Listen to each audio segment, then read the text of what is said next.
هاي، اخباركم ايه؟ معانا النهارده مشكله جديده.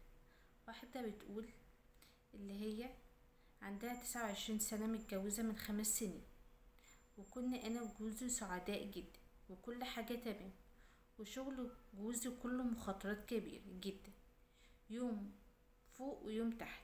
هي ما قالش نوع شغل جوزها ايه، هي بتحكي بس من بره. وهو شاطر جدا وبيكسب فلوس كتير جدا في نفس الوقت، وممكن يخسرهم كلهم مرة واحدة، ونقعد من غير فلوس شهر او 2، لما يعمل عملية تانية وتظبط معاه ويجيله فلوس تانية. بس انا كنت دايما خايفة وقلقانة، عشان لو معاه فلوس وحاجات دي كلها معاه بنبقى على كف عفريت. يعني ممكن يحط فلوسه في البنك او يكتب شقة والعربية باسم نأمن بهم نفسنا، عشان خايفة على ولادي.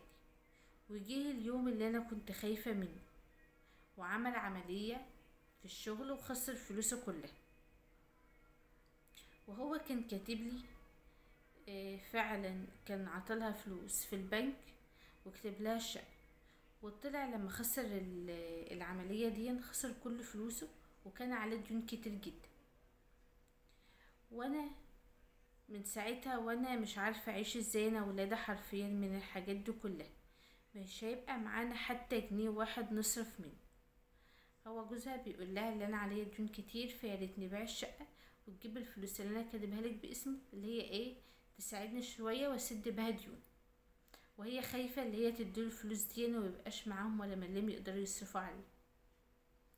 وفعلا انا كنت قلقانه وخايفه جدا، وعايشه دايما في تعب اعصاب وقلق بسبب الموضوع. ودلوقتي هو جوزي مهدد بالسجن عشان معرفش ايه يسد الفلوس اللي عليه. واول ما عرف جاتله جلطه وحياته على كف عفريت، ومش عارفة اديله الفلوس ولا ابيع الشقة. واحنا قاعدين مهددين عشان مش عارفين نسد الالتزامات اللي وراه، ومصاريف الاطفال والتعليم والدروس والكلام ده. وهي مش عارفة تعمل ايه. بصي، هو الحاجات دي كده كده هي فلوسه. يعني انت خايفة على ولادك اللي هم مثلا مش هتقدر يصرف عليهم لو انت اديتوله الفلوس دي. طب ما هو ابوهم هيسجن وهيمشوا برضه هيتبهدلوا، ما يقولوا ابوكوا مسجون. يبقى انت عملت ايه؟ وغير كده هو اللي جاب الفلوس، يعني هو اللي ممكن يقدر يجيب غيرها مرة واتنين وتلاتة. وممكن اللي حصل دون درس يعلمه اللي ازاي ما يخاطرش دايما، ويبقى عمل كل حاجة بحرص. بس اللي انت تسيبيه وما تدلوش الفلوس اللي هو عطاها لك وكاتبها باسمك للزمن عشان العيال، واجا في وقت الضيقة زي دي هتتخلى عنه، يبقى انت كده الست مش اصيلة.